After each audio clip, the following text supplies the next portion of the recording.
pagi, salam sejahtera bagi kita semua. Di pagi hari ini adalah pertemuan yang ke-15, yang artinya ini adalah pertemuan terakhir sebelum ujian semester. Seperti gambaran dari awal, bahwa ujian semester kita adalah presentasi akhir dari seluruh tugas sejak sebelum UTS sampai UAS ya. Artinya satu proyek gambar bangunan tinggi, kalian pilih boleh hotel ataupun apartemen. Keluarannya nanti dalam bentuk gambar dan video presentasi. Durasinya nanti akan saya paparkan di soal ujian, durasinya berapa. Untuk keluaran gambar saya akan jelaskan pada hari ini sebelum Febriwati asistensi ya, sama yang lain nanti mungkin asistensi. Oke, silahkan kalau videonya mau dimatikan, sudah dipersilahkan, sudah dibolehkan. Saya akan tunjukkan dulu gambaran kuliah kita ya.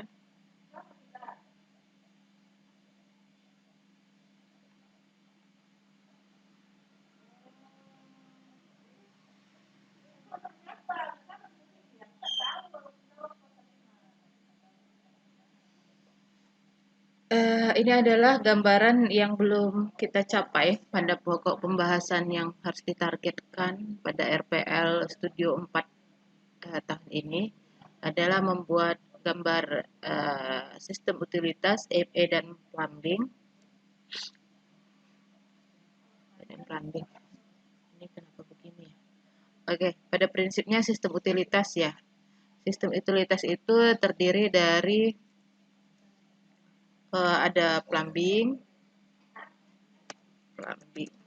pemipaan, air bersih, air kotor, air hujan, ya, terus air bersih, air kotor padat untuk pembuangan yang ke septic tank. Kemudian selain plumbing, kalian buatnya rencana elektrikal, listrik, perencanaan listrik,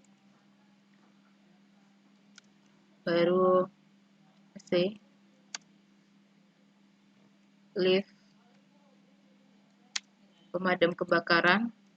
Pemadam kebakaran ini terdiri dari alat deteksinya, kemudian tangga kebakarannya ya. Yang utama tangga kebakaran, di mana kalian letakkan. Kemudian deteksi bahaya kebakarannya. Kemudian penangkal petir.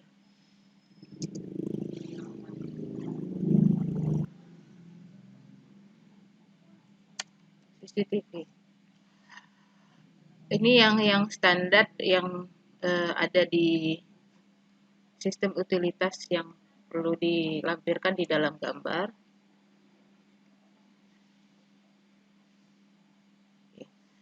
Ini harusnya sudah dipelajari di mata kuliah utilitas.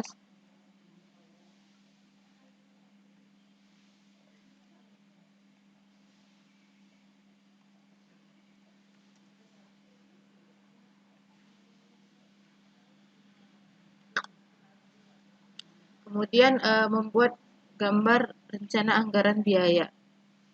Kayaknya ini tidak memungkinkan lagi ya untuk dipelajari satu pertemuan, sepertinya tidak efektif. Namun saya akan gambarkan, saya akan tampilkan saja bagaimana RAB untuk bangunan tinggi. Nanti kalian boleh tanyakan selama proses kuliah. Tapi untuk kebutuhan kuliah ini, untuk kebutuhan akhir kuliah ini sesuai target, maka kalian tetap mencoba menghitung berapa sebenarnya biaya desain kalian.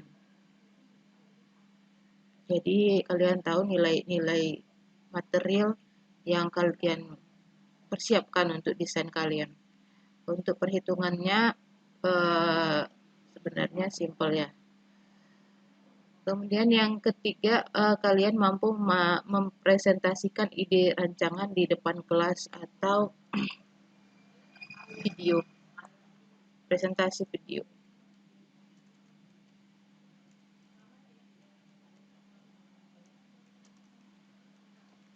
ini nanti keluaran akhirnya adalah di tugas akhir ya. Jadi ini nanti lebih banyak pada praktek kalian di tugas akhir, di ujian akhir semester.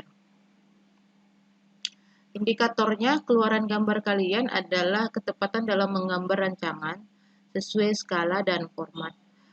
Di grup WhatsApp itu sudah saya tampilkan pop gambar ya yang harus kalian gunakan sebagai format di dalam presentasi atau keluaran akhir tugas akhir kalian.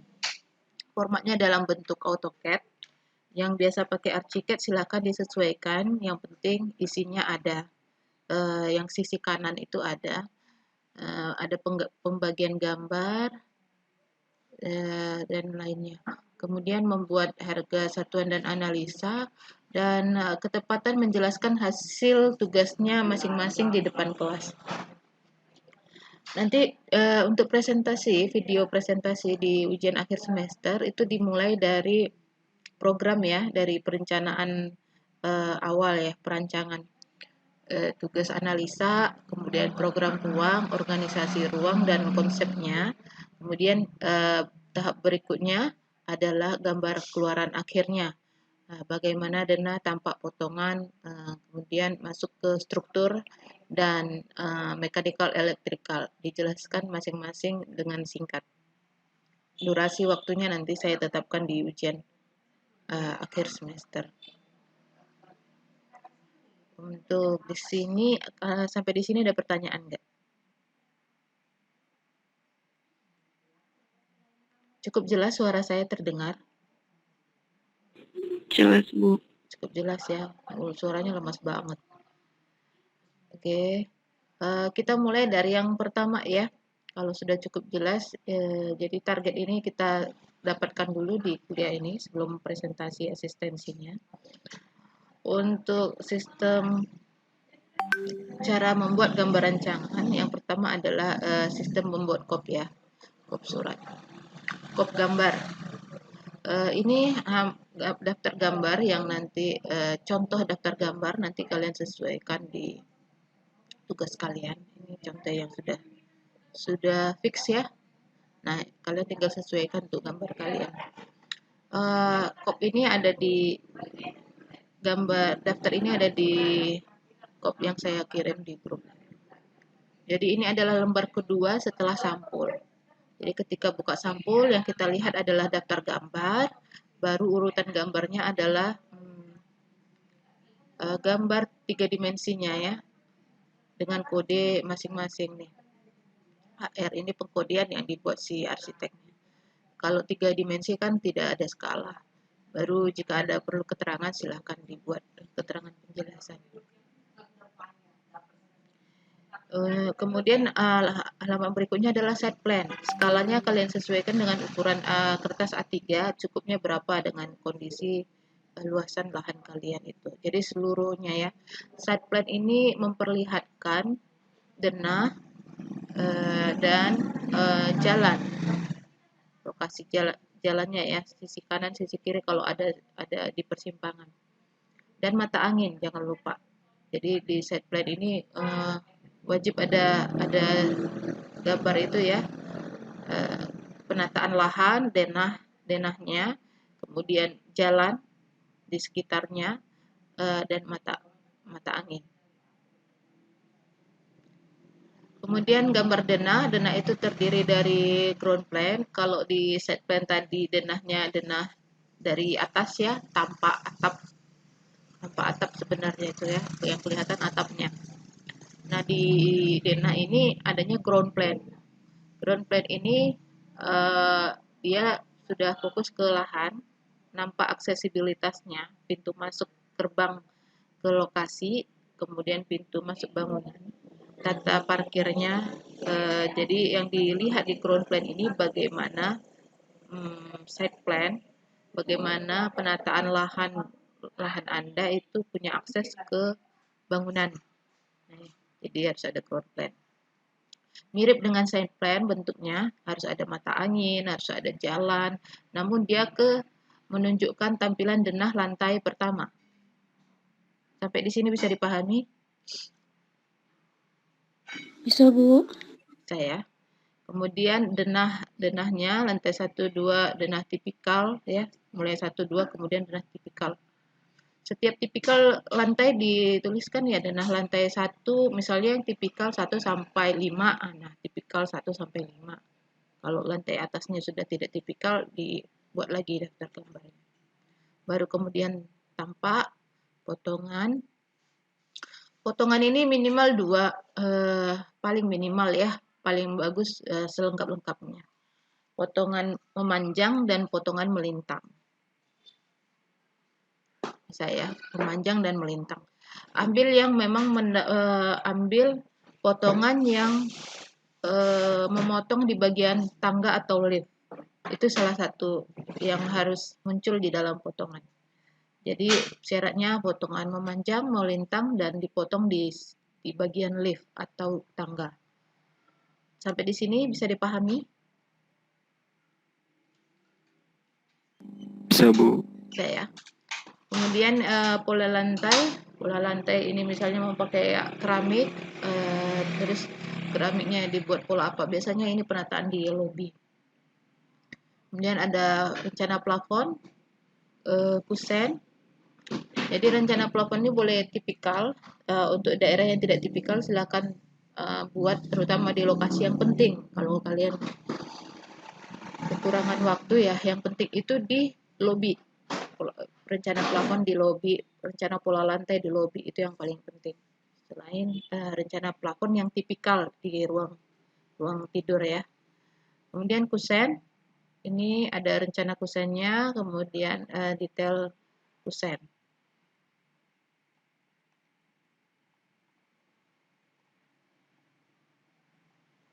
Oke, cuma segini gambarnya.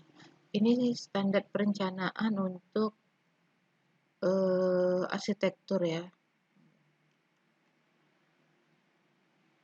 Contoh gambarnya. Nah, di dalam menggambar nanti perhatikan grid ini yang harus muncul. Grid ini 1, 2, 3. Jadi secara sumbu X dia muncul angka, sumbu Y dia muncul huruf. Di sini. Yang ini ya. Ini dia muncul huruf A, B, C, D-nya.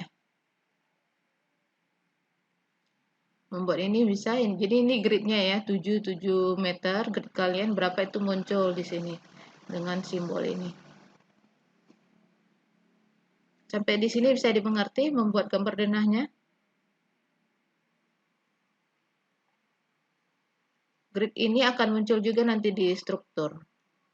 Jadi di setiap lantai kita tahu itu.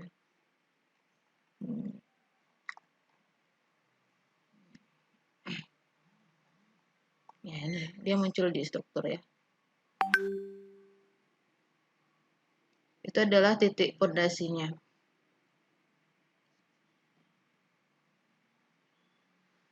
Pondasinya di sini telapak ya. Oke. Telapak ukurannya. Oke, jadi kode gambar ini grid ini ya.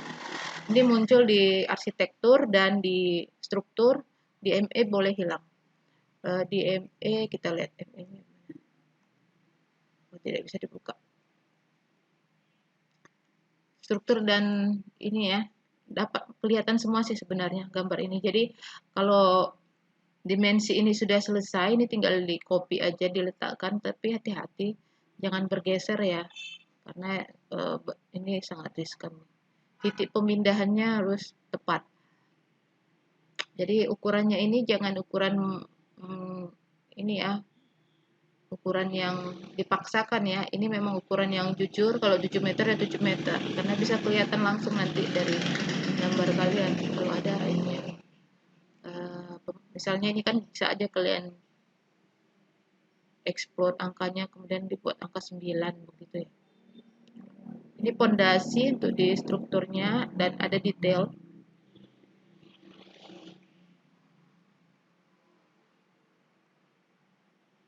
Ini pembalokannya untuk seluruh. Jadi daftar gambar seluruh ini ya. Daftar isinya tadi nggak muncul, terpotong gambarnya.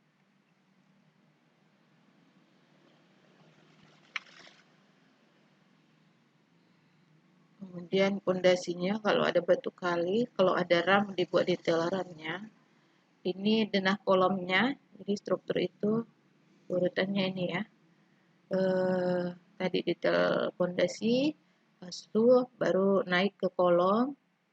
Jadi perhatikan nih, kolom utamanya muncul dihitemin, tadi blok ya, K1, misalnya ini K1B, ini K1B, kolom 1B ini nanti didetailkan.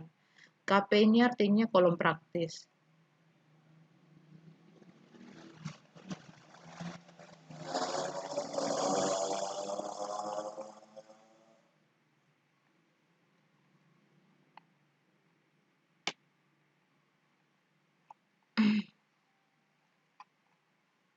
Jadi setiap kolom, setiap lantai ada denah kolomnya. Jadi kalau ke denah kalian itu 10 lantai, ya 10 lah denahnya ya, denah kolomnya. Demikian juga untuk ME. Ini balok lantai 2. Balok lantai 2 itu perhatikan ada dia balok anak. Jadi ini satu grid tadi kan 7x7 kalau di gambar ini ya. Gridnya nampak di sini. Yang ada tanda huruf ya, huruf dan angka. Nah, balok B2 ini didetailkan kalau dipotong bagaimana detailnya. Kemudian ada B4. B4 ini balok anaknya. Penomoran balok ini tergantung berapa jenis balok di dalam desain kalian. Seperti ini, kalau kelihatan seperti ini berarti sekitar ada 4 jenis detail balok yang muncul di sini. Nah, perhatikan juga di lift ya, lift sirkulasi lift itu semuanya hitam. Artinya liftnya ini seluruhnya itu beton bertulang nih, beton bertulang. Di kolom sendiri dia, tapi dinding ya, dinding. Jadi dinding kolomnya.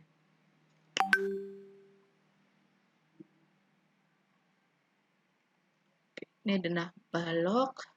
Jadi kalau tadi lantainya ada 10 ya denah baloknya ada 10 gitu. Nah, ini jenis tadi yang gambar-gambar balok tadi ya, ada S1, S2, TB1. Jadi didetailkan per jenis balok.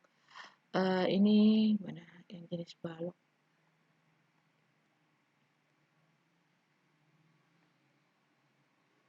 Nah, ini jenis baloknya ada balok 1 dengan pembesiannya ya. Ini pembesiannya di awal. Kalian paham nggak gambar ini apa ya? Ini walaupun gambar struktur kita juga harus tahu ya. Gambar ini, gambar tumpuan kiri, tumpuan kanan, baru di lapangan. Lapangan ini di bagian tengah balok ya, sekitar sepertiga di pertengahan. Jadi kalau balok itu dibagi sepertiga, dibagi 3, maka di tumpuan kirinya ada seperti ini pembesiannya kalau dipotong. Gitu, gambar balok sebentar. Nah ini. Misalnya ini balok ya, RB ini ring balok. Nah ini dibagi 3. Tumpuan kiri itu di sisi ini, kiri ya. Pembesiannya, terus di tengah kalau dipotong bagaimana pembesiannya, kalau di pinggir di sebelah kanan potongannya gimana, itulah digambar detail.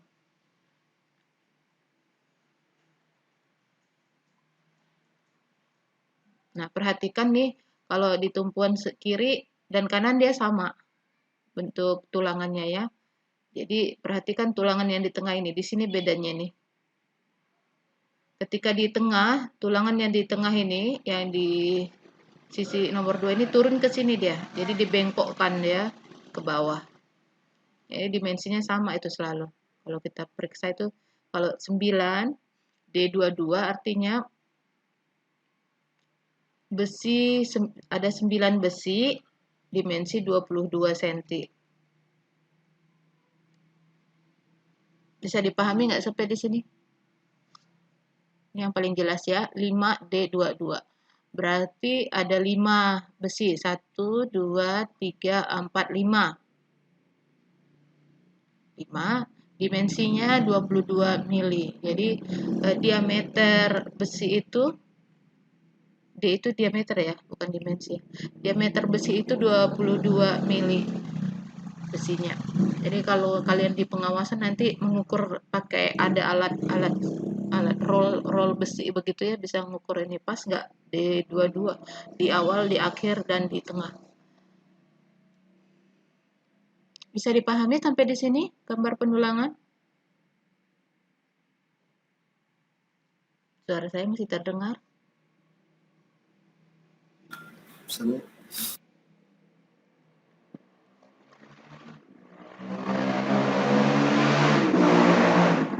Oke, itu untuk gambar pendulangan balok ya. Untuk detail pendulangan balok. Jadi minimal harus ada gambar detailnya.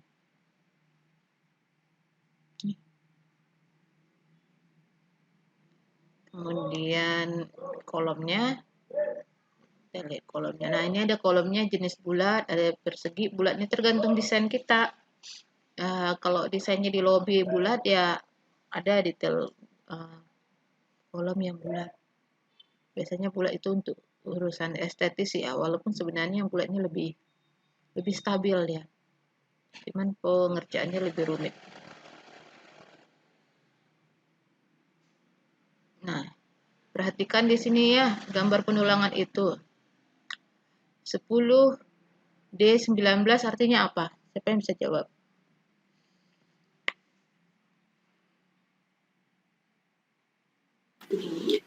Diameter untuk bulatan untuk besar ini ya Bu, besinya itu Bu, Ya, diameter 10 Bu. diameter 10 atau jumlahnya 10? Dia diameter 10. Jumlahnya 10 Bu, diameternya 19. Ya, siapa Juhar tadi ya? Juhar yang benar ya. Tulangan pokoknya itu 10D19 artinya ada 10 besi yang vertikal nih ya. Kalau dipotong vertikalnya itu yang hitam ini. Yang bulat di blok ini ya. Yang ini saya tunjuk ini kelihatan ya. 1, 2, 3, 4, 5, 6, 7, 8, 9, 10. Dapat ya 10 ya. Jadi yang bulatan hitam ini dimensinya itu 19. Bisa ya? Jangan salah membaca gambar ini. Kemudian sengkang. Sengkang itu yang mana? Sengkang itu yang ini nih. Nih. Atau bahasa lainnya behel, begel. Behel terus dia diikat. Di sini ini bentuk ikatannya di sini, satu ikatan. Ini digunakan ada dimensinya 10. Jadi dia terbalik ya. Kalau disengkang dia dimensinya duluan, diameternya duluan yang muncul, baru jaraknya. Jaraknya 150, artinya 150 mm. Ini dipasang setiap jarak 15 cm. Seluruh kolom. Nah, itu artinya sengkang atau behel.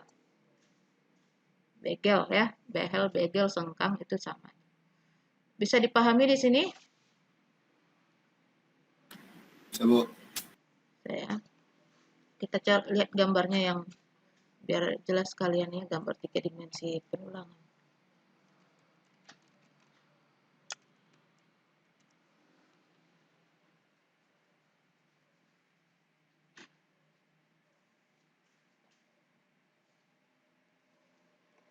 Nah, di gambar ini ya, ini balok ya.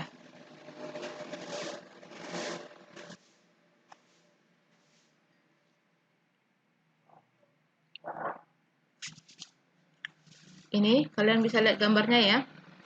Jadi yang hitam tadi, yang bulat hitam tadi adalah ini nih, yang besar ini. Tulangan utamanya. Tulangan utamanya yang tadi ada 10, dimensi diameternya 19 ya. Kita cek. Yang ini ya. Nih, 10 diameter 19. Nah, ini kita ambil contohnya di balok, tapi prinsipnya sama. Nah, inilah biar jelas ya. Nah, ini. Nah ini deh, ini kolom.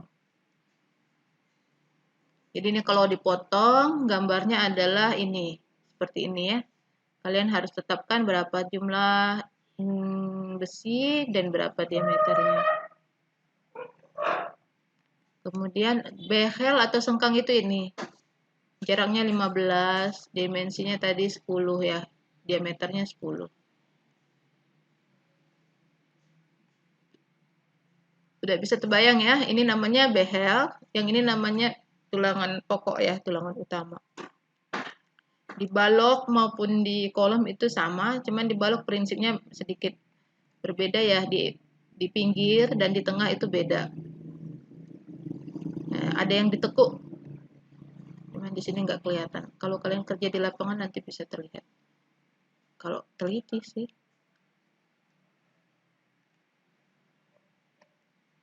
Nah, ini untuk plat. Ini penulangan untuk plat. Perhatikan nih ada yang dibengkokkan nih. Ini sama dengan di balok dia ada yang dibengkokkan. Makanya nanti kalau dipotong posisi tadi gambar ini ya, kalau kita lihat ke potongan balok tadi ya.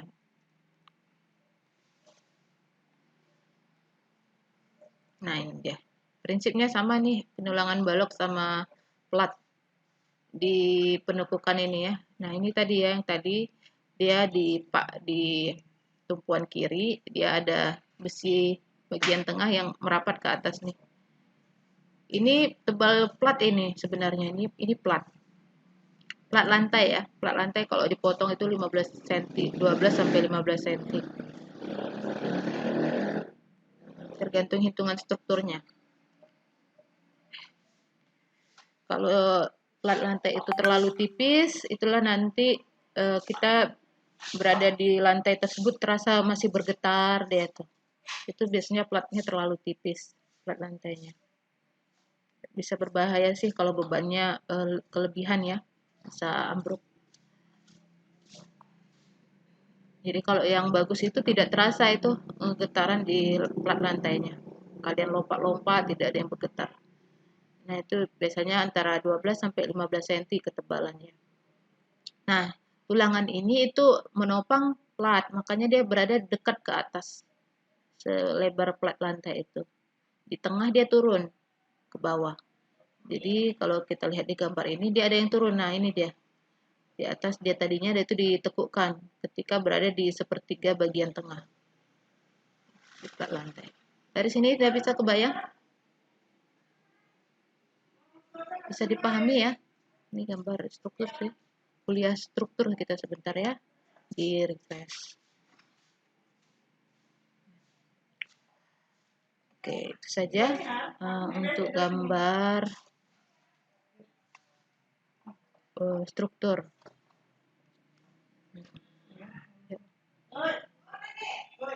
Lanjut kita ke gambar plumbing. Bu, mau nanya Bu. Silakan. Untuk fondasi untuk core itu gimana? Apa lebih besar lagi? Untuk fondasi ini ya. Tapi yang core nggak Bu? Iya, itu semuanya besi. Jadi ini maksudnya lift ya. Ini kan posisi fondasi Iya di Bu. lift ya. Iya Bu.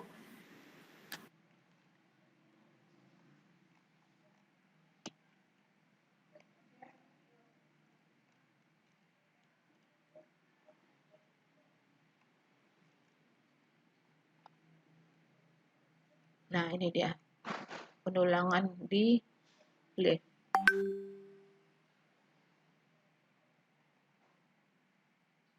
Satu contoh. File cap P5. Ini ya. P5 posisinya di sini. File cap P5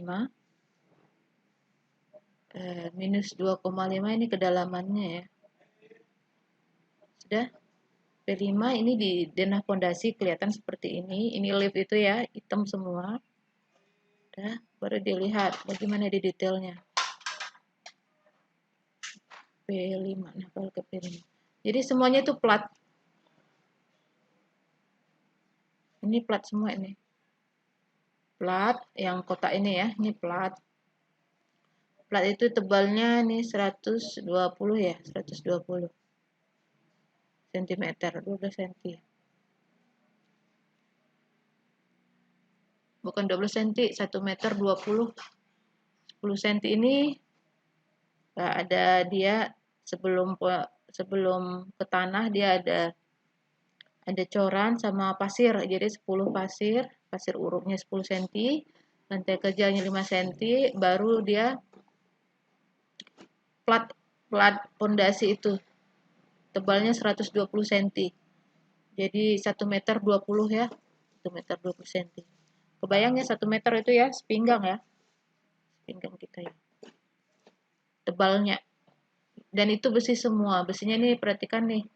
D25 300 artinya apa?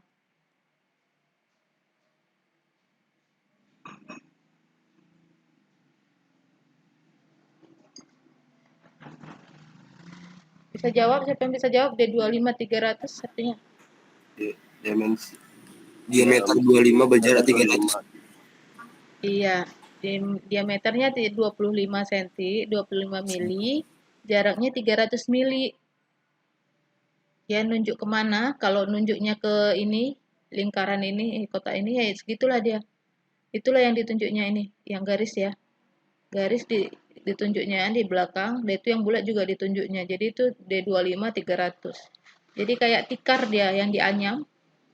Nah, dianyam dia sama ya. Dua kiri kanannya itu tegak lurus sama yang horizontal, dimensinya 25, jaraknya 300. Atau kalau di senti 30 cm. Baru di bawahnya ini tiang pancang. Tiang pancang ini kedalamannya ini L 24 meter. Kedalamannya 24 meter. Kedalaman ini hitungan struktur. Jadi kalian perkirakan aja nanti ya berapa L-nya. Nah, karena ini nggak wilayah arsitek. Tapi prinsip gambarnya kalian tahu. Jadi gambarnya nanti buat seperti ini.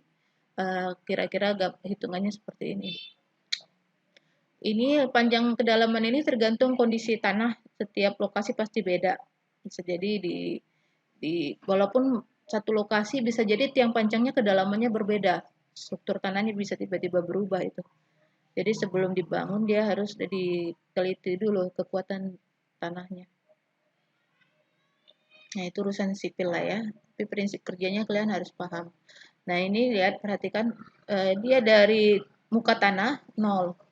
Muka tanah yang ini kalian tetapkan. Apakah muka tanahnya itu dari titik lantai atau slope atau nolnya ditentukanlah, ditetapkan satu dari titik 0 itu diturunkan 2,5 meter, itulah pondasi. Ini kedalaman 2,5 ini yang menentukan juga nanti orang sipil ya, perhitungan sipil. Jadi pada prinsipnya kalian harus paham aja.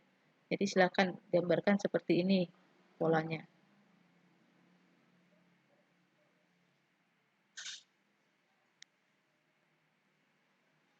Sudah bisa dipahami ini? Jadi besarannya begini ya, berapa besar kolomnya, sebesar itulah dia ininya. Ini dia lift itu, kotak lift yang hitam ya. Baru dia kasih lagi telapaknya 1 meter 90 nih ya, 90 keluar. Baru dibuat di tapaknya ini borpelnya itu yang bulat-bulat ini. Borpel ini.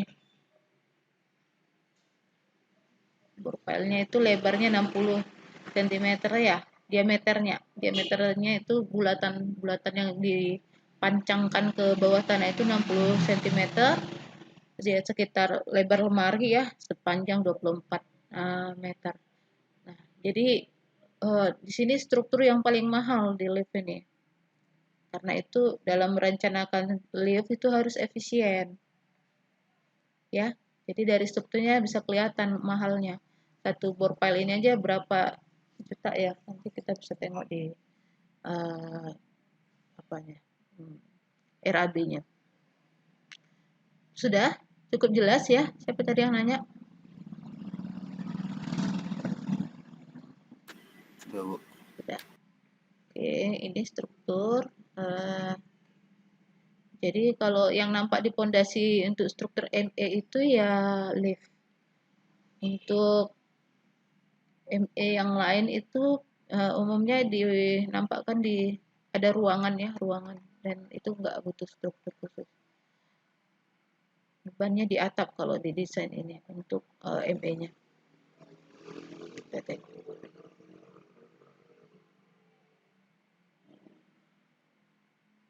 Nah ini tadi gambar penulangan ya, jadi diambil satu blok, kemudian dikasih gambarannya.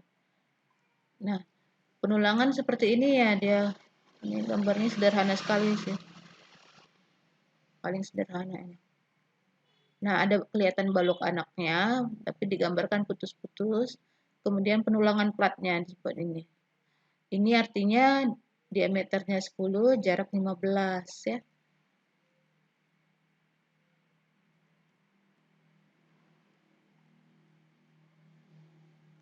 Ini gambar rencana lift dan tangga. Jadi potongan struktur itu lebih kepada strukturnya saja. Jadi nggak nampak nama ruangannya, dia pada kalau di gambar arsitektur dia harus nampak setiap potongan nama ruangannya apa. Kalau di struktur dia cukup pada plat lantainya, tebalnya ya, sama ukuran tingginya. Nah, seperti ini aja, simple.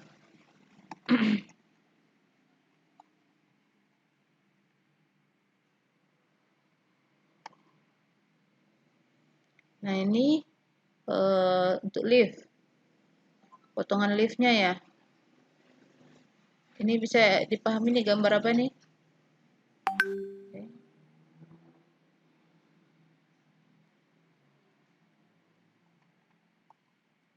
Besar sekali memori gambarnya.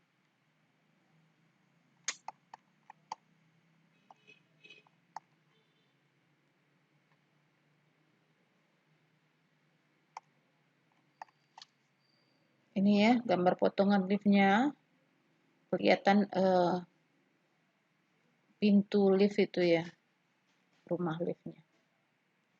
Paling atas ada rumah lift, jadi di lantai paling akhir itu alat penarik liftnya ya. Jadi kalau ada 10 lantai, lantai bangunan kalian yang difungsikan, maka di lantai atas itu ada rumah lift untuk letak mesin liftnya. Di bagian bawah pun dia ada di sini ya, daerah sini itu ada juga tempat alas penerima liftnya kalau turun ya. Kalau kalian jalan-jalan ke mall yang ada lift yang transparan, bisa kelihatan tuh mesinnya tuh di bagian bawah. Dan bagian atas mungkin nggak kelihatan. Tapi bagian bawah bisa nengok ke bawah itu kalau lagi naik liftnya bisa lihat isinya apa di bawah. Di daerah sini ya. Itu ada mesinnya. Jadi di bawah ada satu, kemudian di bagian atas rumah lift itu juga ada. Jadi di struktur kalian nanti dan di tampak di potongan itu harus sediakan ruang untuk ruang lift. Jangan tiba-tiba di atas lift ada kolam renang gitu ya. Nah, ini untuk tangganya. Oke, udah siap untuk struktur.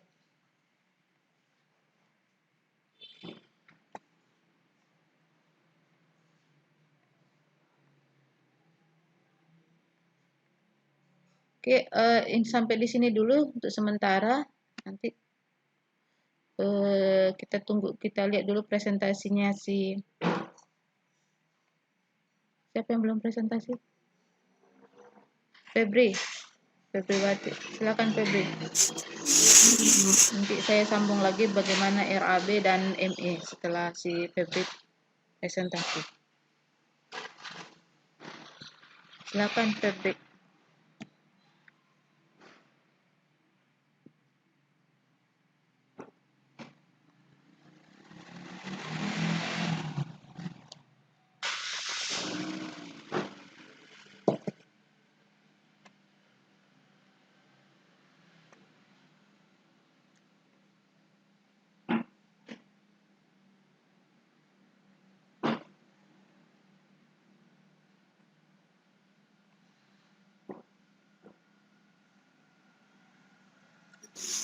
Ibu.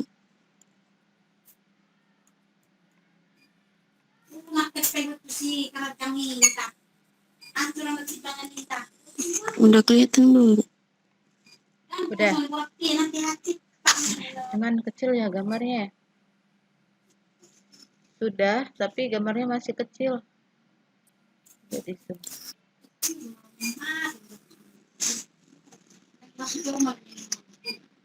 Eh, kalau misalnya di Zoom nggak kelihatan sekali semuanya gitu, Bu. Gini doang.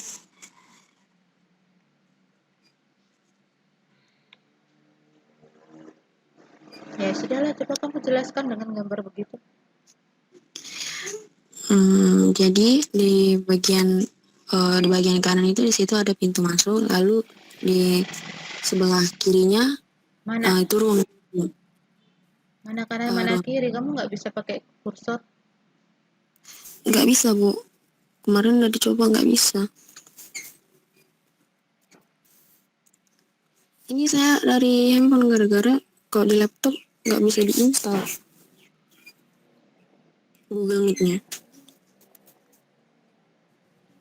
Ya, sudahlah, lanjutkan lah. Jadi kamarnya ada 64 kamar, kan ada 8 lantai.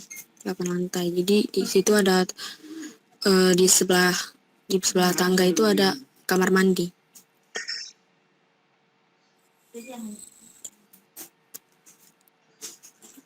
Itu aja sih, Bu. Lalu ada disusul sama kamar. Kalau misalnya soal restoran, saya akan buat di lantai 2 sama yang selanjutnya.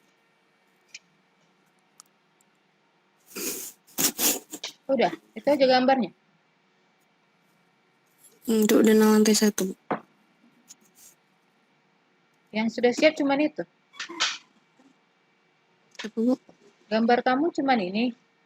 Yang lainnya Sama mana? iya, ground plan potongan. Ya, semualah kamu presentasikan.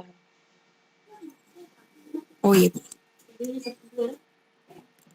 Ini ground plan saya, jadi karena lahannya cuma di sebelah kanan kirinya cuma ada tumbuh-tumbuhan, jadi kayak gini dia tampilannya lah. Tapi di sebelah lahan saya pas ada gang, cuman kan gang buntu, jadi cuman untuk sebagai alternatif mobil-mobil sampah. Lalu depannya pas jalan besar. Itu pohon-pohon punya siapa? Ini kan, Bu, lahan kosong kan, Bu. Jadi kayak mana ya, Bu, ya, kayak gak ada yang punya gitu, Bu, kayak lahan-lahan liar gitu, Bu. Ini ngapain kamu gambar kalau nggak ada yang punya? Maksudnya gini loh, Bu, kalau mau menjelaskan bahwa tadi lahan saya itu kiri kanannya itu kosong gitu, tumbuh-tumbuhan doang, Bu.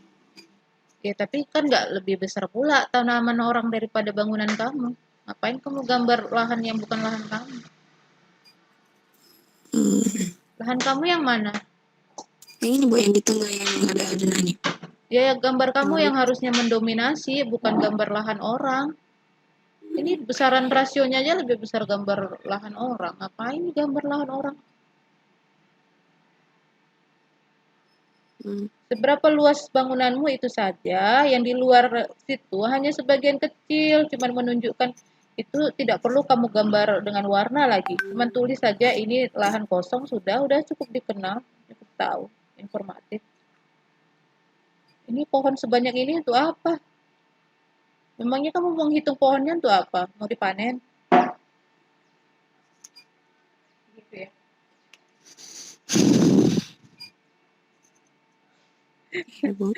Febri, ada-ada aja kamu memang ya. Itu kalau kita menggambar ya, ini kalau menggambar pohon-pohon begini bukan sekedar menggambar. Ini untuk yang lain juga nanti kalau kalian membuat perencanaan site plan. Bukan dititik-titikin aja itu. Kalau dia gambar existing, memang itu ada pohon di sana. Kalau itu kondisi lahan di sekitarnya, kamu mau gambar yang real, ya gambar pohon yang sebenarnya memang ada di situ. Jangan ngarang-ngarang. Karena di dalam perencanaan, lokasi pohon ini juga penting. Benar, bisa digambar, tapi jangan gambar asal-asal. Ini nampak dari gambar kamu ini, biar penuh aja kertasnya. Harusnya itu kondisi real. Memang ada pohon, besaran pohonnya berapa, letaknya di mana. Nanti itu akan mempengaruhi sirkulasi udara.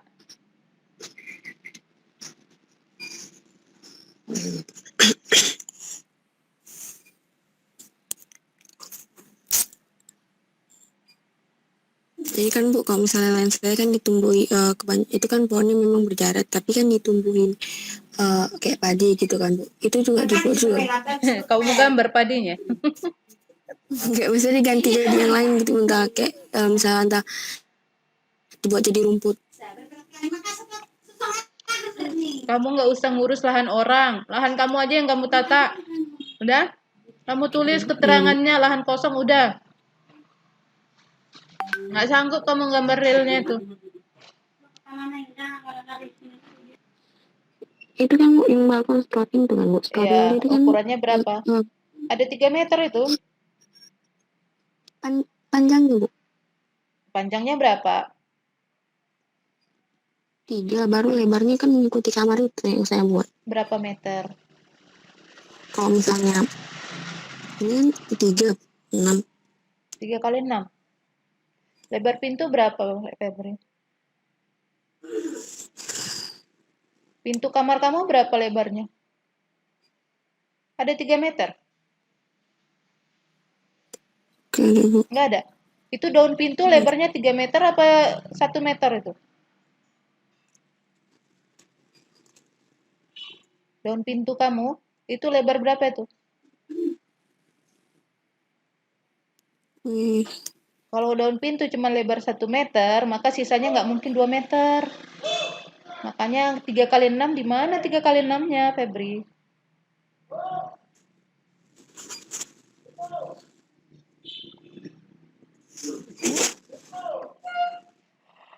Lebar pintu aja 1 meter, paling lebar.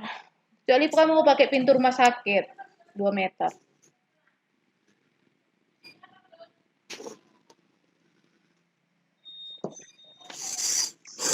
Berarti berapa lebar balkonmu itu?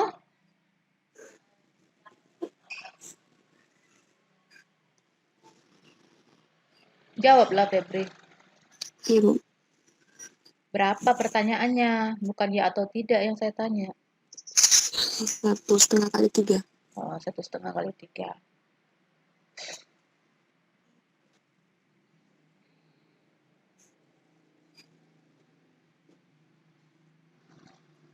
Satu setengah kali 3, lebar kamu tadi ruangannya 6 meter. Kenapa jadi 3? Kamu bilang lebar kamar kamu 6 meter. Mengikut lebar kamar. Terus 3 meternya sampai mana itu?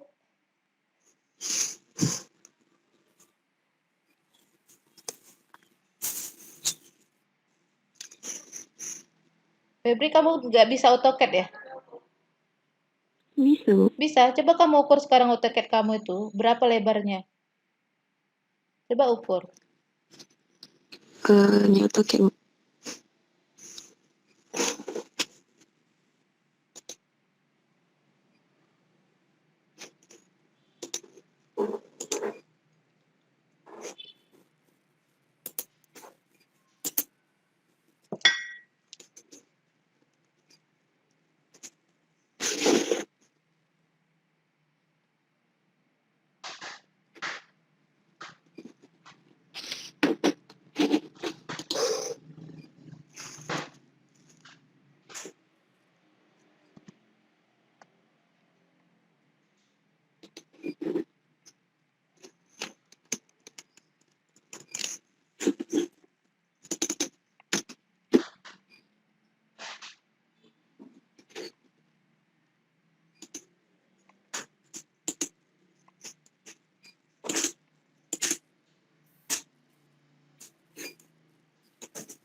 Stop dulu sharingnya ya. Kamu ngitung dulu lama kayaknya ya. Saya share dulu yang tugas kalian. Menghitung aja kok lama sih, Febri. Kamu ini karena nggak bisa laptop ya. Tapi kalau saya perhatikan kamu memang nggak bisa AutoCAD nih, Febri. Masa ngitungnya pakai kalkulator sih? pakai AutoCAD. Pakai AutoCAD kok lama banget? Pakai AutoCAD tuh paling cuma 3 kali perintah udah selesai itu.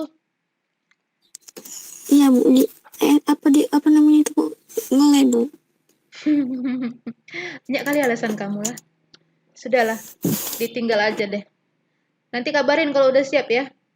Saya masukkan ke kuliah berikutnya. Oke, ini masih semua ada di sini? Masih Bu. Masih ya. Kita lihat tadi contoh gambar ME. Tadi indikatornya kalian bisa gambar ME, kemudian RAB sama presentasi. Untuk RAB-nya begini saja. Ini untuk UAS, nanti kalian perkirakan nih, ini satu luasan bangunan kalian totalnya berapa? Total luas ya.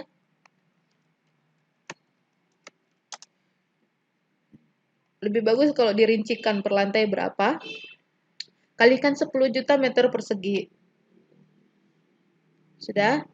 Jadi nanti di presentasi ada biaya, perkiraan biaya bangunan, bukan RAB itu ya, biaya bangunan.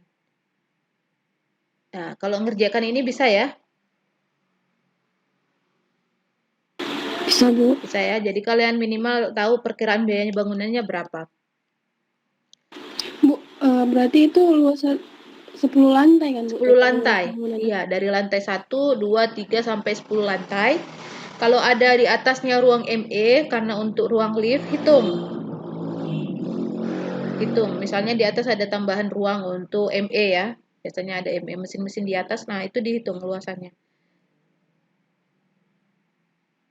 Udah total luasnya berapa, itu nanti muncul di presentasi. Diperkirakan biaya bangunannya berapa. Biaya bangunan ya. Nanti untuk landscape beda lagi itu biayanya. Tapi kalian munculkan angka ini aja. Terus untuk contoh biaya RAB ya.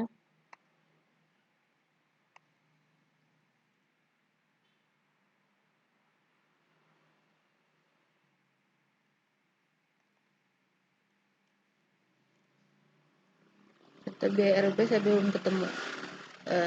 Saya tunjukkan ini aja dulu. Nah, ini gambar untuk plumbing. Jadi buat warna, diwarnakan itu jenis ininya. Kalau nanti di print, ME ini biasanya berwarna ya. Kalaupun tidak berwarna,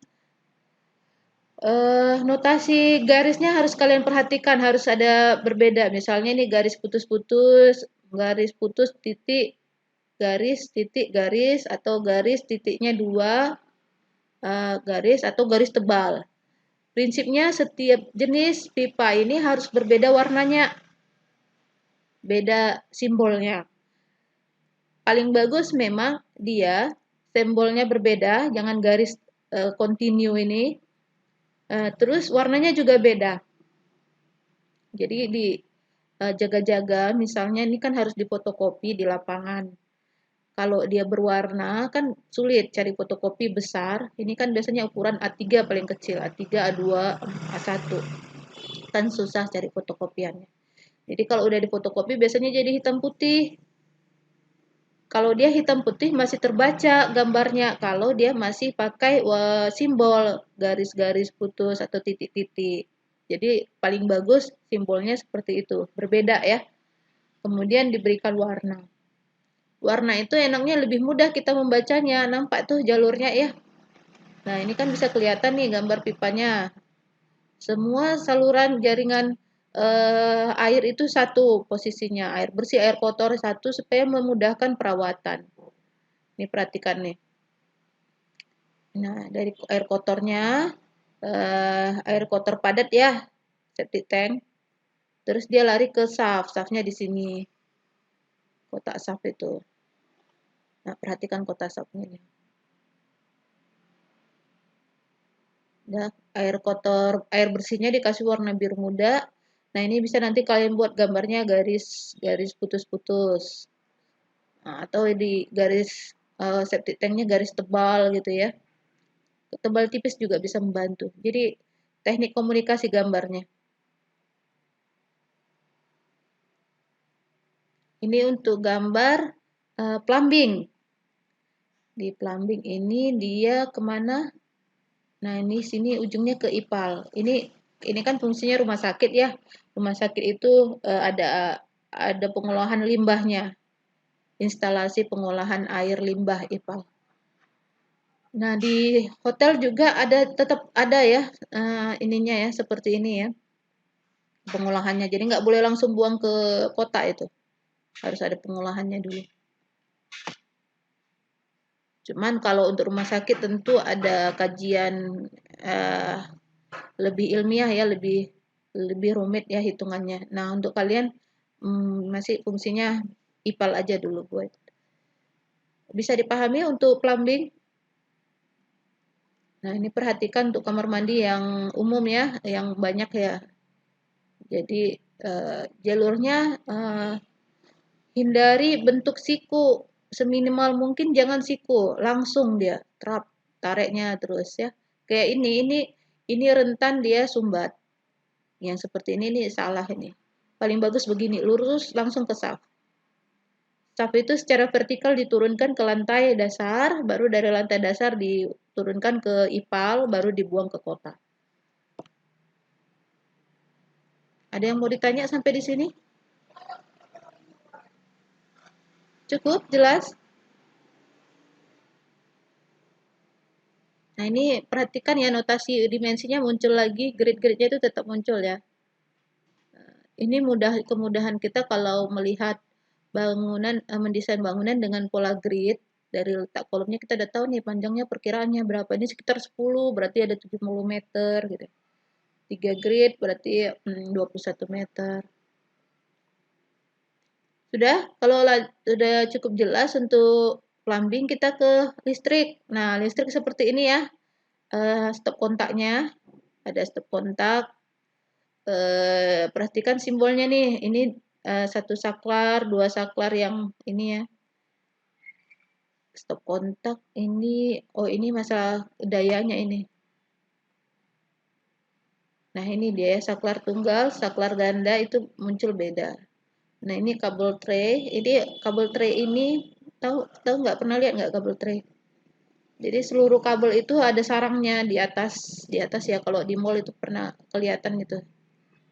Ini jalur kabel-kabel semuanya. Biasanya di plafon dan ada penopangnya. Karena berat ya kabel-kabelnya itu, saking banyaknya lama-lama jadi berat, jadi ada sendiri penopangnya. Nah, ini perhatikan nih ya gambar stop kontaknya. Ada yang 2 saklar, ada yang 1.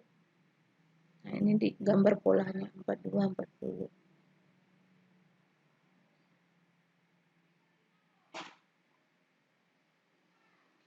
Maksudnya apa? Jumlah ya, jumlah saklarnya ini.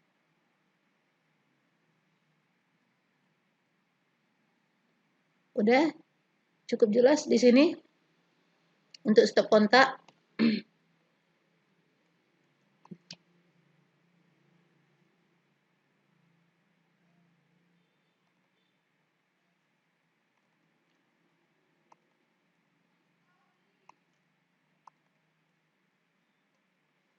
Sound system di rumah sakit penting ya sound systemnya.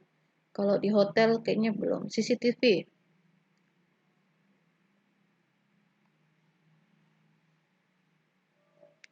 Jadi daftar ME yang ada keluaran gambarnya itu saya udah tampilkan di KOP ya, nanti bisa ditengok. Ya, ada kamera, ada kabel, ada terminal box.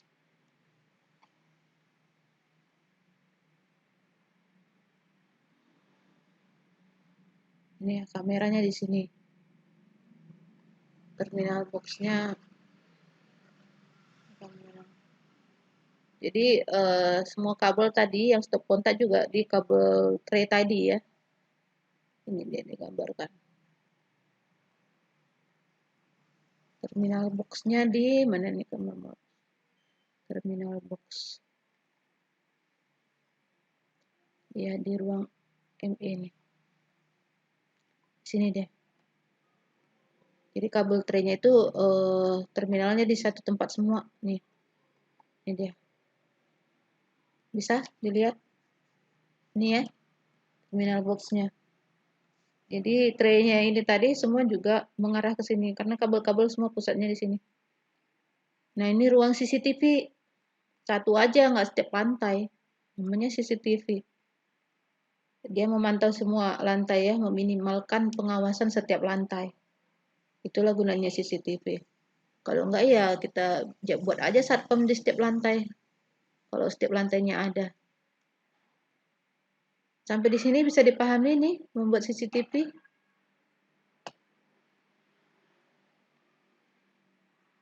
Bisa, Bu. Bisa? Kalian perlu contoh gambarnya? Bisa, Bu. Nah, ini untuk AC. Untuk gambar AC. Outdoor unit, AC kaset, AC split. Nah, buat aja dulu AC-nya split ya. Split itu setiap ruangan ada AC-nya, ada outdoor-nya, ada indoor, ada outdoor. Ciri AC split itu di dalam ada kotak AC-nya, di luar ada pembuangan AC-nya. Di sini gambarnya ini salah sih masih. Ini ya. Outdoor unit, AC kaset, AC split 25. Nah, buat itu. Bu, Ya, silakan. kalau misalnya kan kalau AC split kan mesinnya ada di luar gitu kan Bu, per Ya. ruangan. Berarti fungsi ruang ahunya itu gimana Bu? Ruang AHU itu AC sentral. Kalau split nggak pakai. Jadi kita kan Ibu bilang rencananya pakai AC split. Berarti untuk dana kami ini ruang ahunya nggak perlu. Nggak perlu sebenarnya. Kalian kalau ruang AC sentral bagusnya di mana? Dia di daerah restoran, lobi, sama koridor ini ya. Tapi kalau untuk kamar-kamar, split aja. Masing-masing bisa ngantur sendiri. Makanya kemarin waktu nunjukin akses ruang aku itu banyak itu apa?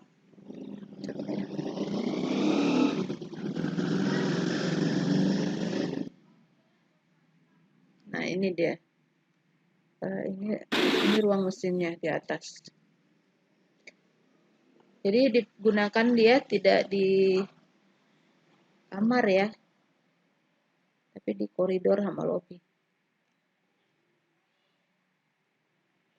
Cuman kelemahannya AC split kalau per kamar dia jadi boros. Makanya pilihannya pakai AC sentral. Tergantung bagaimana pemakaian ya, pemakaiannya.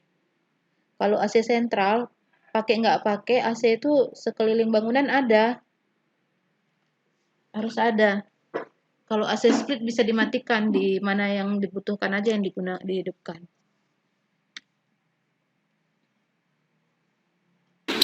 Bu, kan kalau misalnya saya kan dana restorannya itu kan di lantai 2, kemudian untuk lantai dinner tipikal itu di lantai 3, 4, 5 gitu. Berarti saya bikin ruang ahunya itu di lantai 2 aja gitu Bu, karena dia ada restoran. Lebih bagus begitu, nggak jauh ya. Atau di lantai di Berarti luar bangunan, dibuat di luar, terpisah.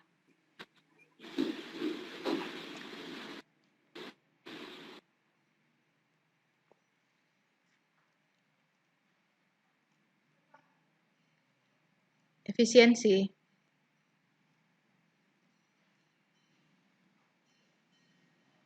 Bisa, Ida? Kenapa? masih bingung soal penghawaan sih.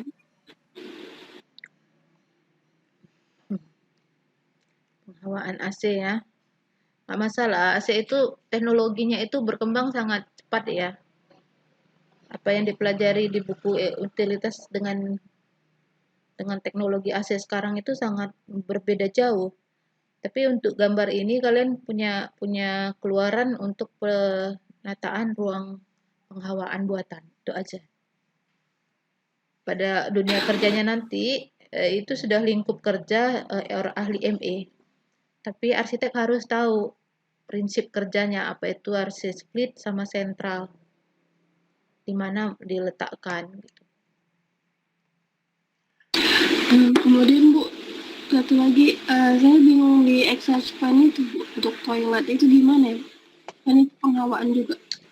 Exhaust fan itu dia menarik udara untuk dibuang ya, ada kipas dia, disedotnya udara ruangan tersebut, baru harus ada tempat keluarnya.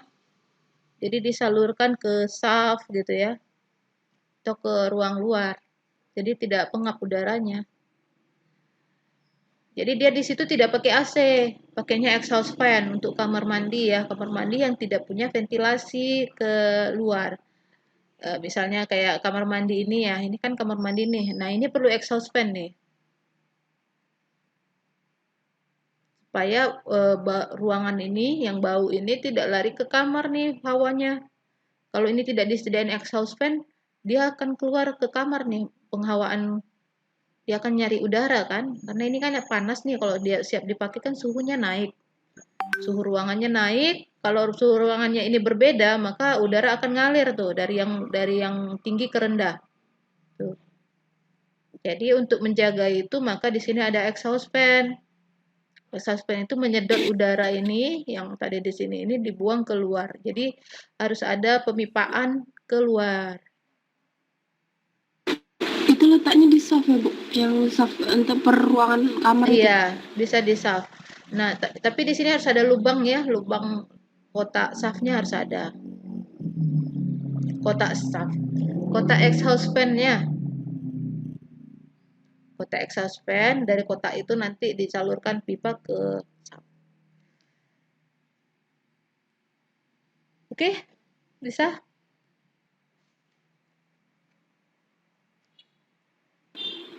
Bisa Bu. Gambar apa lagi? Itu penghawaan AC ya. Ini AC-nya. Ini gambarnya banyak salah ini Mas ini. Tapi ini gambar ruang AC lah ini ya. Aku ini di atas nih mesin-mesinnya. Ruang mesin lift. Ini semua chiller untuk AC ya, sama ruang kipas tuh AC. Ini kalau AC sentral begini nih ruangannya. Ruangan aku itu.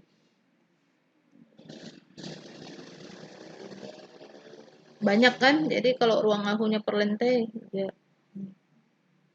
Kemudian pemadam kebakaran ya.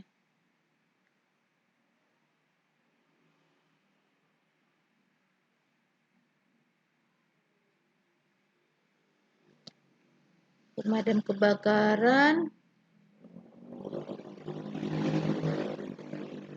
ada ini ya, pipa sprinkle, hidran,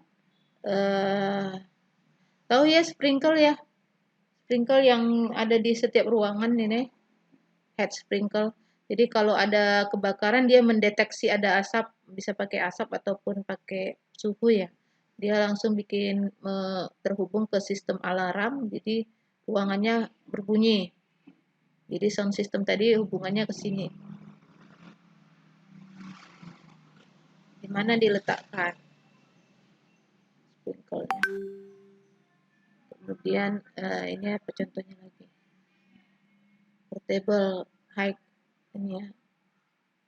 Nah, untuk meletakkan peralatan, biasanya kotak merah itu, kotak merah di sebelum tangga kebakaran ada selang pemadam kebakaran ya, untuk penyaluran air pemadam kebakaran.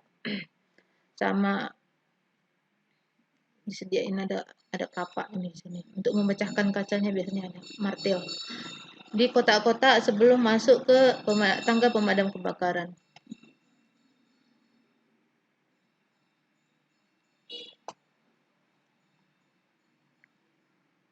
Sudah?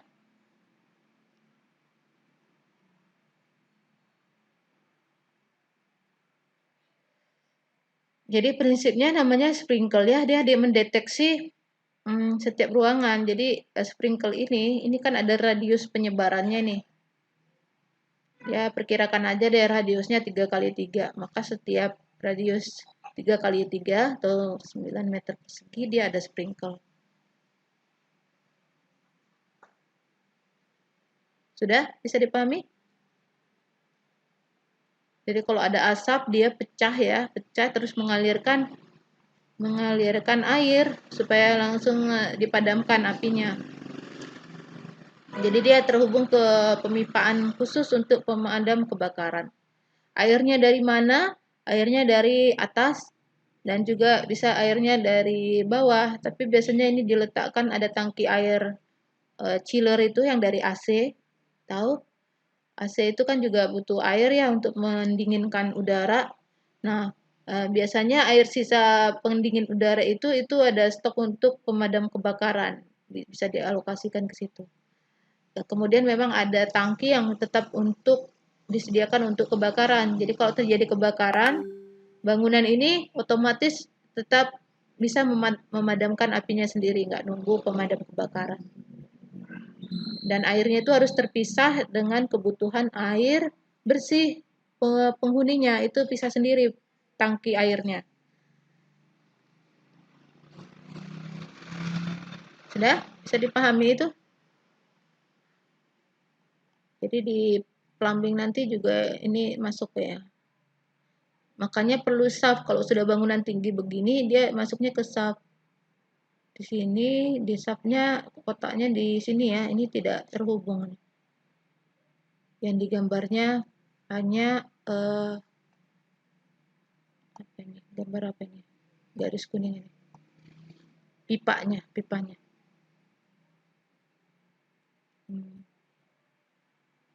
Pipanya tapi tidak tahu dari mana turunnya. Ini turunnya dari shaft ya, dari shaft ini coba. Ini gambar yang masih draft ini belum siap semua. Kemudian ini yang merah pipa hidran, peletakan hidran ya untuk pemadam api sementara ya. Hidran.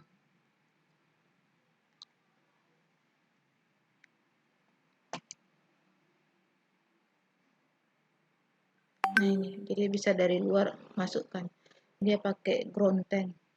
Ada tangki air yang di bawah untuk memadam kebakarannya.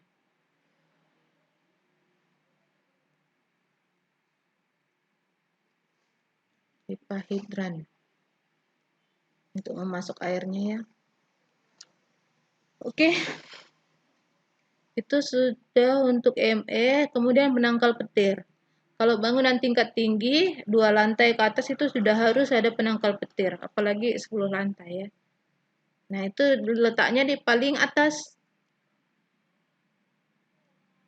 Nah, ini ya, perencanaannya cari titik-titik yang paling tinggi, terus kasih jarak setiap meter ada peletakan konduktornya.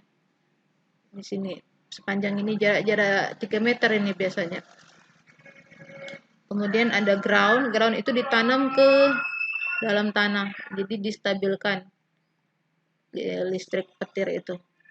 Tapi kalau rencananya dibuat dulu seperti ini di posisi atap, kemudian didetailkan untuk detail penangkal petirnya.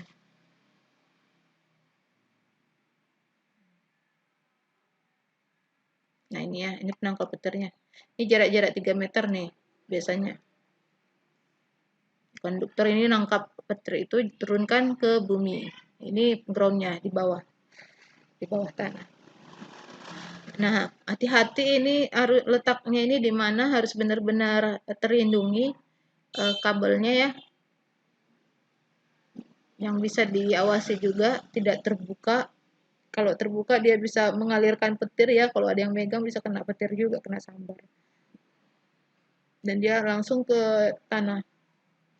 Ini kalau tidak dibuat seperti ini bangunannya bisa tersambar petir, berbahaya ya. Pemadam jadi kebakaran ya, rentan kebakaran. Jadi ini wajib ada. Sudah sampai di sini? ME?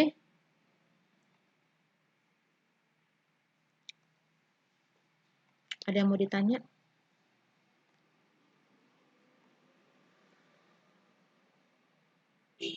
Bisa mengerjakannya. Jadi sudah close ya untuk gambar-gambar kalian itu. Kemarin kan sudah saya asistensikan, tinggal nanti di penilaian aja. Untuk siapa tadi? Febri ya, Febri. Lengkapin itu, gambar kamu masih sangat banyak itu yang belum siap itu. Kamu udah punya tampaknya?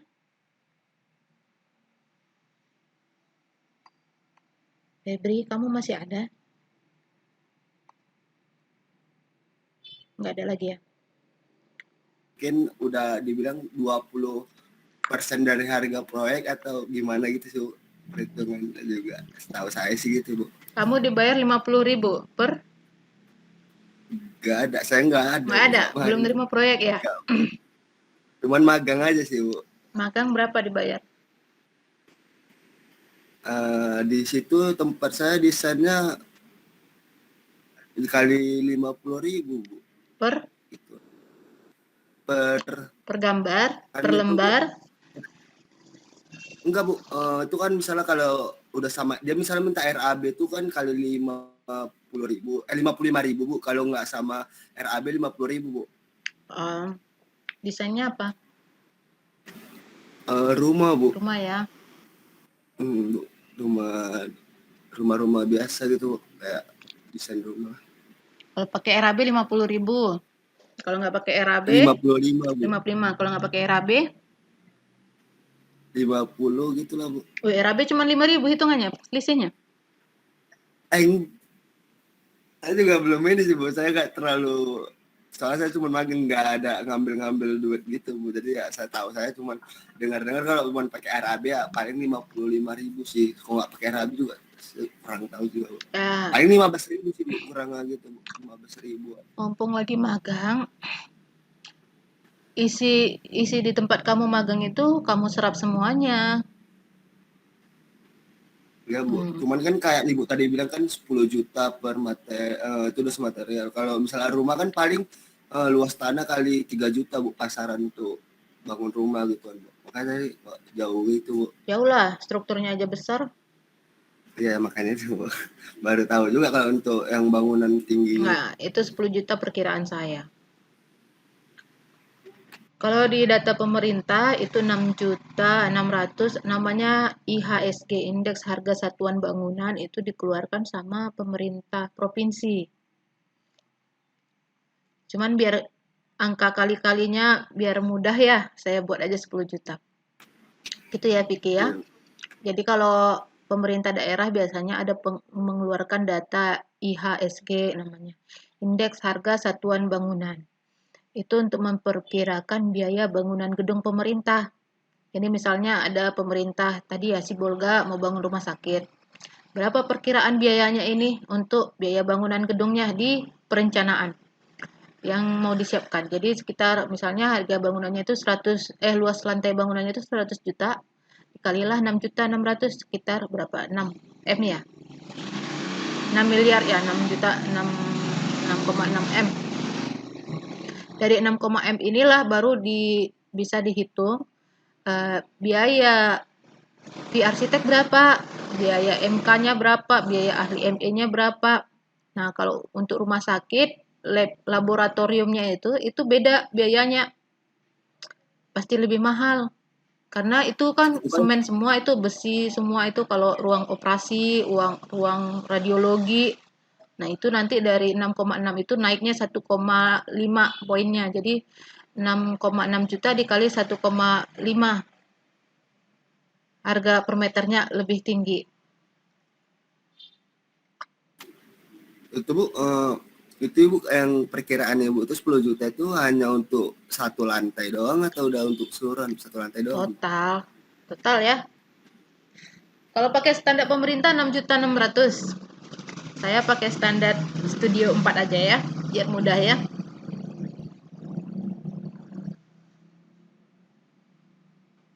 Bisa, Vicky? Bisa, Bu. Nah, kali 10 juta aja.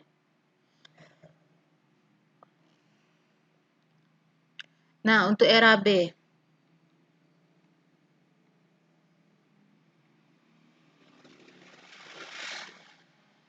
Nanti Vicky cari di tempat magangnya berapa sebenarnya arsitek. Kalau standar pemerintah Kalau standar pemerintah, ada punya versi asosiasi profesi ya IAI. IAI itu 3% sampai 6%. Jadi kalau biaya bangunan kamu itu 100 juta, biaya bangunannya, yang tadi luas total dikali biaya luas per lantai tadi. Ini udah kelihatan nggak share saya? Belum ya?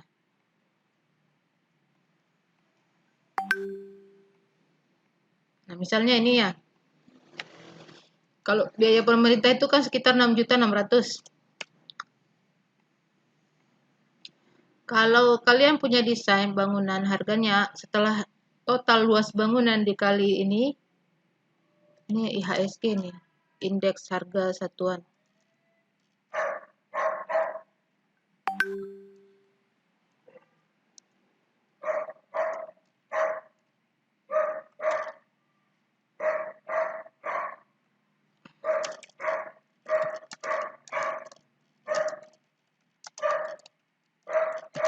Bangunan gedung ya, provinsi. Dikeluarkan pemerintah provinsi. Oke, misalnya kalian mendesain rumah setelah luas totalnya dikali ini IHSG-nya, kalau tadi Vicky bilang 3 juta, harganya 100 juta nih dapatnya. IP berapa itu 100 juta. Fee arsitek itu kisaran 3%, 3 sampai 6% menurut standarnya IAI. Berarti ya sekitar 3 juta. 3 juta lah fee arsitek itu. Bisa dipahami ya, Vicky ya, sama yang lain? Atau 6 juta, antara 3 sampai 6 juta. Bisa, Bu. 3 sampai 6 juta ya. Nah, di bangunan gedung itu kan banyak ahli ya, ada sipil, ada arsitek pertama. Arsitek, sipil, ada ME. Kalau 3 ini digabungkan semua, presentasinya, fee-nya itu paling maksimal disediakan sekitar 18% dari biaya bangunan gedung ini. Jadi kalau biaya bangunan gedung itu 100 juta, upah sama bahan bangunannya itu 100 juta, maka 18% itu adalah biaya perencanaan. 18 jutanya adalah biaya perencanaan.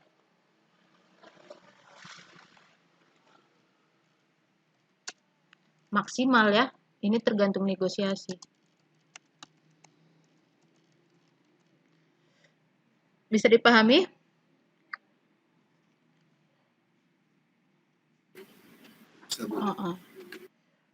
Nah, dari situ nanti bisa, kalau kalian bikin konsultan bisa ngitung berapa biaya operasionalnya, gaji drafter, printernya, nyetak keluaran gambar ya, dari 18% inilah dialokasikan. Seperti itulah kayak Andra Matin ya, siapa lagi arsitek terkenal itu. Nah, lanjut ke RAB tadi, kalian buatnya 10 juta aja ya, biar saya mudah meriksanya ya. Ya, bisa ya, Vicky ya, bisa dipahami ya kenapa angkanya 10 ya. Ini bukan acuan. Bisa, Bu, bisa. 10 juta, baru RAB itu seperti ini. Kalau sudah bangunan tingkat tinggi ya. Yang pertama ada rekap totalnya. Ini contoh nih rumah sakit tadi. Namanya kegiatannya, pekerjaannya, lokasinya, tahun berapa direncanakan. Nah, ini rekap seluruhnya. Ada kerjaan pondasi, ada arsitekturnya, basement, sama ME. Jadi di sini bisa dilihat untuk pondasinya aja itu 45 M. Untuk luasan bangunannya berapa itu? Saya nggak hitung kemarin. Terus arsitekturnya dan finishing itu pengecetan, ornamen, membuat dinding ACP ya, itu terus masuk ke plafon, itu masuk finishing, pengecetan terutama. Baru basement. Nah, basement ini ukur biaya basement ya, basement aja dipisahkan 6 M karena ini memang strukturnya beda. Detail perhitungannya juga ME. Nah, RAB basementnya seperti ini, ada volume. Jadi arsitek itu keluarannya volume aja, paling tidak tahu dia harga volume. Nah, harga satuan ini biasanya dikeluarkan oleh punya pemerintah setempat ya. Ada kabupaten kota, karena setiap kabupaten kota harganya beda. Misalnya semen di Medan 40.000 satu sak, di Papua sana sekitar 150 satu sak gitu ya. Kenapa harganya beda? Ya, biaya transportasi pengangkutannya juga beda, jauh ya.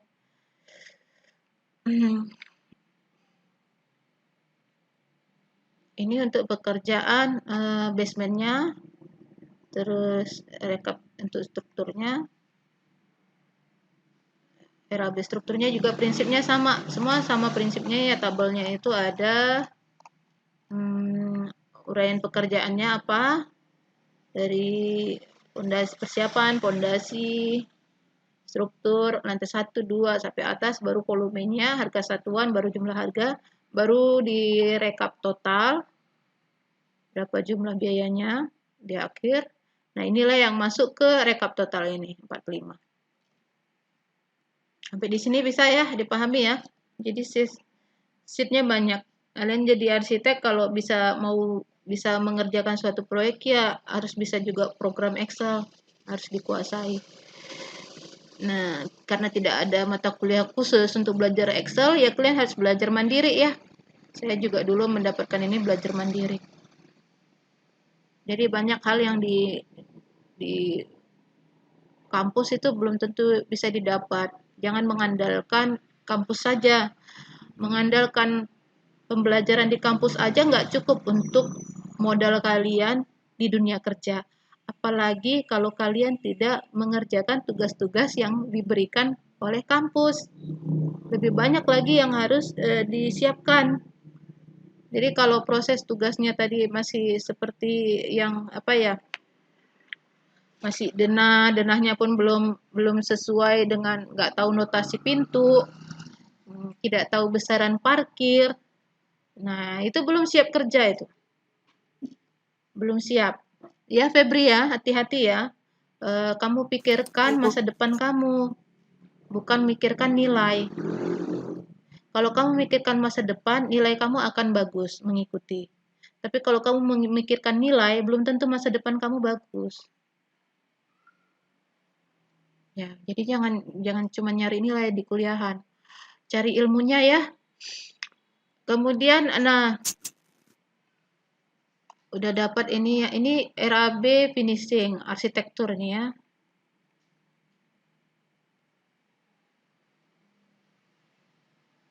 Finishing dia terdiri dari dinding, pekerjaan pasangan di dinding ya, plafonnya, lantai dinding, cat, kusen, semua jenis kusen harus didetailkan ya. Ini mejanya dimasukkan di dalam pekerjaan bangunan, sanitasi, ini setiap lantai. Pada prinsipnya sama, diulang ya. Baru totalnya berapa? 32 M. Baru masuklah ke rekap total itu 32. Ini arsitekturnya 57, itu untuk finishing ya. Berarti ada arsitekturnya nih. Cuman ngilang dia di mana. Nah, angka ini dari mana? Yang ini ya. Harga satuan ini dari mana dapatnya? Harga satuan ini terdiri dari ini, upah tenaga kerja dan harga bahan. Dia dihitung dulu di satuan pekerjaan. Jadi kalau kita linkkan ini RAB ya, lihat nih sheetnya ke satuan pekerjaan. Kita buka dulu satuan pekerjaan. Ini satuan pekerjaan ada hitungan analisanya. Nah ini, harga misalnya untuk membuat pagar, satu panjang meternya segini, biayanya antara yang dua ini. Ya. Ini termasuk RAB yang rumit ya. Ya, rumit kan. Ya, kalau sudah bangunan tinggi memang rumit, makanya dia nggak bisa kerja sendiri, kerja tim. Cuman di studio 4 ini kalian harus paham prinsip kerjanya. Nah, ini ABK, ini kita lihat ya, ABK 1 sampai 4. Jadi rincian satuan kerjaan itu seperti ini. Ada upah tenaganya. Upahnya itu ada pekerja, ada tukang kayu, ada kepala tukang, ada mandor. Setiap pekerjaan bisa pakai keempat ini, bisa hanya beberapa ya, terutama mandor sama tukang. Tergantung kerumitan pekerjaannya. Data standar upah tukang ini dikeluarkan oleh pemerintah setempat. Beda-beda ya. Kalau di Medan mungkin sudah masuk kisaran 100.000 per mandor. Satu hari dia kerja itu 100.000. Berarti sekitar sebulan sekitar 3 juta lah dapatnya kan. Jadi kalau kalian jadi arsitek, kalau cuma digaji 3 juta per bulan, jadi upah kalian sebenarnya di bawah gaji mandor. Ya, mandor ini tidak mesti arsitek. Bisa aja orang yang sudah berpengalaman jadi mandor. Rata-rata di lapangan sih mandor, kalau rumah tinggal itu tamatan SMP. Ya, jadi jangan mau kalah ya sama tamatan SMP ya. Kalau rumah tinggal, kalau rumah bangunan tinggi pasti ada standarnya, itu harus ada standar profesinya ya, itu memang lebih ketat diatur pemerintah. Jadi gajinya pun diatur pemerintah supaya kita sesuai antara pendidikan sama yang didapat. Tapi kalau di lapangan posisi pekerja, tukang kayu, kepala tukang ini nggak ada yang sarjana. Pernah nggak ketemu tukang yang sarjana?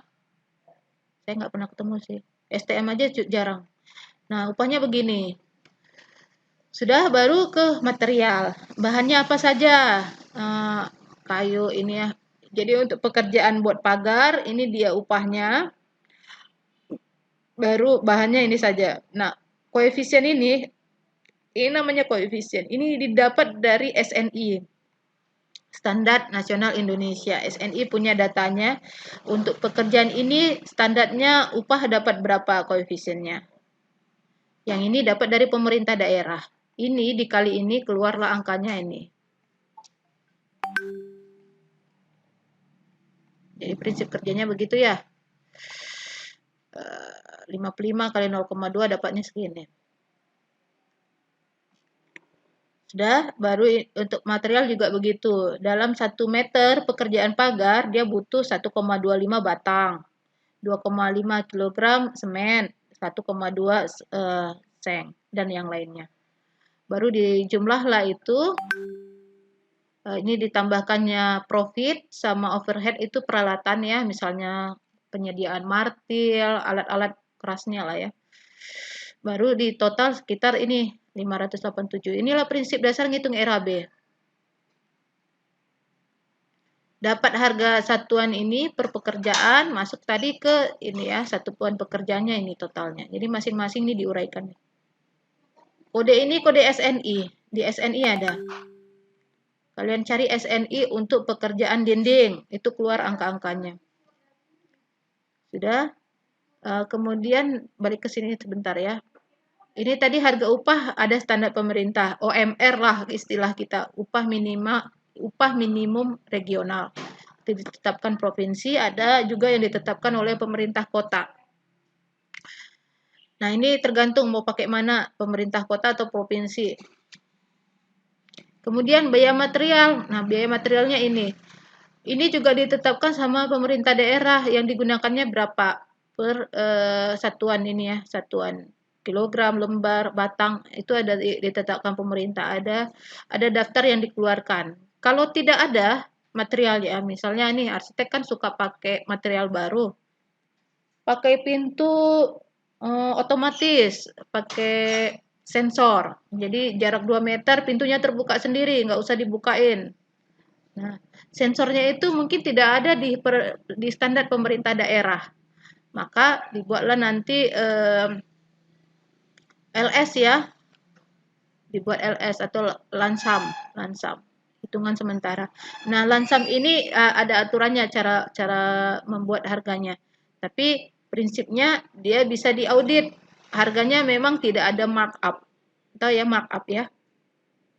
Tahu nggak istilah markup? Markup itu misalnya di pasar, semahal-mahalnya harga semen itu 3.000 per kilogram. Nah, kalau markup, dia buatnya 5.000. Selisih 2.000-nya kemana? Itulah keuntungan si kontraktor. Nah, itu nggak diperbolehkan markup itu. Kalau keuntungan hanya kisaran ini, 10%, diberikan keuntungan. Tapi memang tercatat, mau ngambil untung berapa di proyek ini? 10%. Kalau kekecilan itu nggak wajar. Orang mau makan. Kerja itu untuk cari makan, bukan pengabdian ya. Tetap harus ada ini. Ya, tetap harus ada hitungan untuk profit. Jadi ini 10% paling murah ini. 10 ke 15% biasanya untuk kontraktor. Bisa dipahami nggak sampai di sini?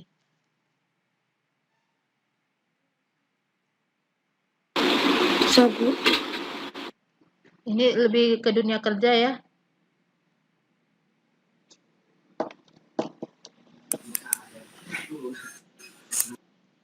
Sudah. Jadi tidak boleh markup. Harga-harga ini memang ada di standar pemerintah. Kalau tidak ada standarnya, maka pakai istilahnya langsung atau disurvei harganya dan dilampirkan itu harga pasarnya. Jadi terdeteksi ya proses pengadaannya. Tapi kalau mudahnya ya buka aja ada standar pemerintah daerah dulu. Materialnya pun pakai standar pemerintah daerah. Jadi kalau proyek-proyek pemerintah memang biasanya materialnya nggak macam-macam. Itu kenapa desain kita selalu ya beton bertulang. Nah, kalau udah pakai tenda gitu, udah bingung tuh cari ininya analisanya. Karena tidak disediakan pemerintah daerah. Kalau ada pun kita harus pakai survei dulu ya. Nah, ini prinsipnya tadi, kalau upah dari pemerintah daerah, juga material juga ada standar yang dikeluarkan pemerintah daerah. Yang sisi koefisien ini sumbernya dari SNI, Standar Nasional Indonesia. Baru dikalikan. Baru hasilnya yang ini tadi, total ini. Jadi, untuk perhitungan awalnya, tadi untuk tugas kalian perkirakan aja luas lantai kalian, luas bangunannya dikalikan 10 juta ya, 10 juta meter persegi. Bisa ya, mudah ya. Walaupun karena nggak sempat nih kalau kalian menghitung begini, saya yakin gambar aja nggak siap ini kan? Enggak, Bu. Iya. Jadi keluarannya kalau kita studio itu tidak RAB, tapi keluaran yang utama itu yang dinilai adalah gambar. Gambar dan bagaimana kalian mempresentasikan. Jadi standar gambar minimal itu harus ada ya, dana tanpa potongan. Itu udah saya kirim di WhatsApp apa aja isinya, dana tanpa potongan, rencana arsitektural, rencana struktur, dan rencana ME-nya, mechanical electricalnya. Sudah, baru nanti untuk presentasi selain gambar itu analisa kalian presentasikan ulang. Dan hitungan RAB-nya juga kalian presentasikan nanti. Di dalam bentuk video ya. Jadi gambar keluarannya selain video, gambar kerjanya ya, yang DED tadi. Gambar dana tanpa potongan yang ada di saya share kopnya tadi. Dengan kop. Kopnya itu belum ada logo ya. Nanti kalian tambahin logonya ya. Video presentasi atau video animasi, Bu? Presentasi. Kalau ada animasinya, kamu harus menjelaskannya. Kayak UTS kemarin ya, Bu, videonya? Ya. Tapi isinya lebih lengkap ya, sampai gambar.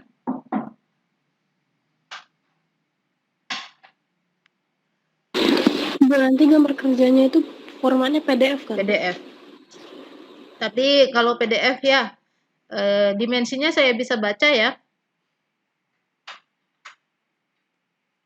Jangan nanti kekecilan hurufnya, terus blur.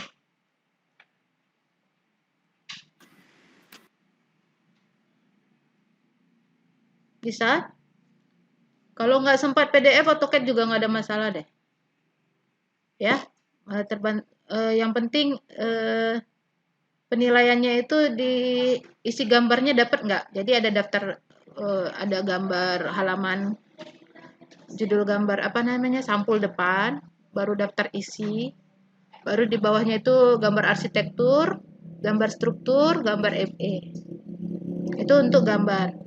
Terus analisanya di format UTS kemarin kan udah siap, tinggal di presentasinya ditambahkan. Masukkan RAB tadi, total perkiraan biaya bangunan kalian. Sudah? Cukup jelas?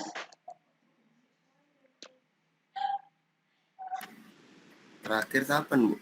Minggu depan, Bu? Di UTS? UAS, Bu. Iya, UAS. Di ujian akhir semester ya, nanti ada spare waktu itu ya. Kayaknya minggu depan kan masih belum UAS ya. Tanggal berapa UAS itu?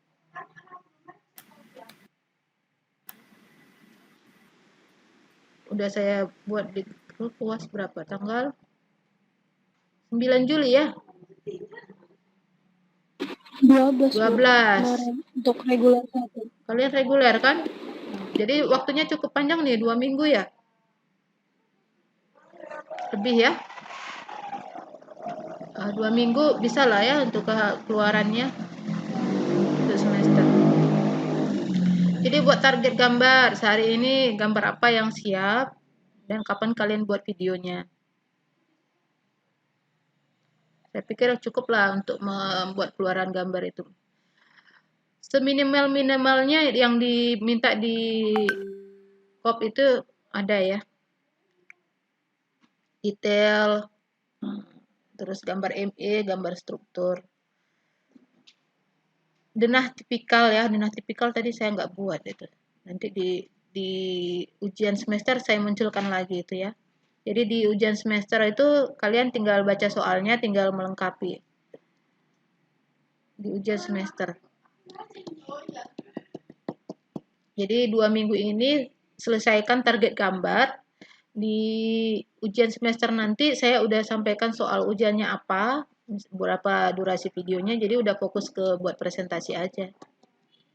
Itu kan jaraknya sekitar seminggu ya sampai penilaian. Nah, cukup jelas? Bisa kita padakan pertemuan kita? Juhar, apa kabarmu Juhar? Ini Juhar nggak di sini nih kayaknya. Diki, Baik, Bu. Wildan mana? Wildan, stres dia?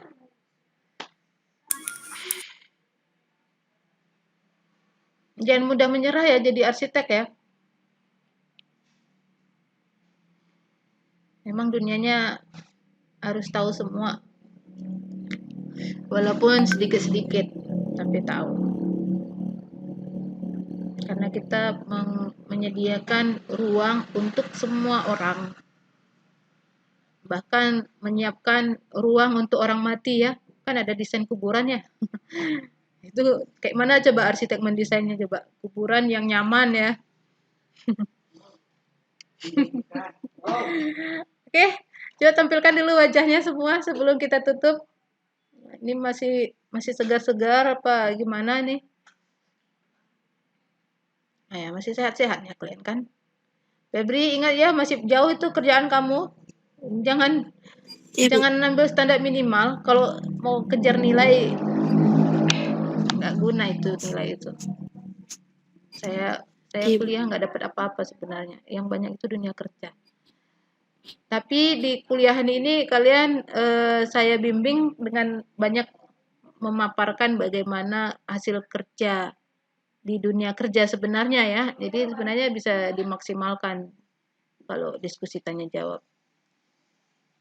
Supaya kalian nanti pas masuk dunia kerja jangan kagok seperti saya dulu ya kan. Ini RAB apa, gambar ini apa gitu ya. Jadi targetnya itu untuk bisa kalian gunakan, bukan untuk mengejar nilai. Saya screenshot ya. Saya screenshot si Febri langsung hilang videonya. Ya, udah muncul ya 1, 2, 3.